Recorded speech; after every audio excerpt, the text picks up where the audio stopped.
जिस घर में पैदा हुआ, मेरी वालदा की तरफ से शिया थे, मेरे वालिद सुन्नी थे। मैं जहाँ पे मेरी आंख खुली है, मैंने उस घर में एक चीज़ देखी है, मेरी माँ और मेरे बाप के दरमियान एक चीज़ देखी है। वो पता है क्या चीज़ थी?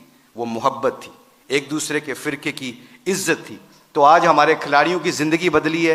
क्यों बदली है? अल्लाह के नबी सल्लल्लाहु अलैहि वसल्लम की मुबारक ज़िंदगी से बदली है। मैं जितने भी उलमा कराम, मुफ्ती हज़रात आते हैं, हम आपको बहुत गौर से सुनते हैं, हम दीन सीखना चाहते हैं। इस वक्त पूरी दुनिया में लोग हमसे पूछते हैं, अल्लाह के फजल करम से हुलिये के ऊपर ऐसा रेट लग रहा है, आप यकीन माने अगर हुलिये के ऊपर हमारा रेट लगता है, मुझे आज तक गोरों ने पूछा है, एक गोरे ने गाली दी मेरे सामने, तो एकदम कहता excuse me Mushi, I am sorry, मुझे मारो। तो ऐसे हाथ किया, मैंने उसको ऐसे ऐसे मारा। स्टीवर्ट ब्रॉड है उसका नाम, इंग्लैंड का बहुत मशहूर फास्ट बॉलर है। तो मैंने ऐसे उसको हाथ मारा, तो कहता है, मैंने कहा क्या क्यों? कहता I shouldn't swear front of you, तुम्हारे सामने मुझे गाली नहीं देनी चाहिए। मैंने कहा क्यों? कहते तुम अपने हुलिये से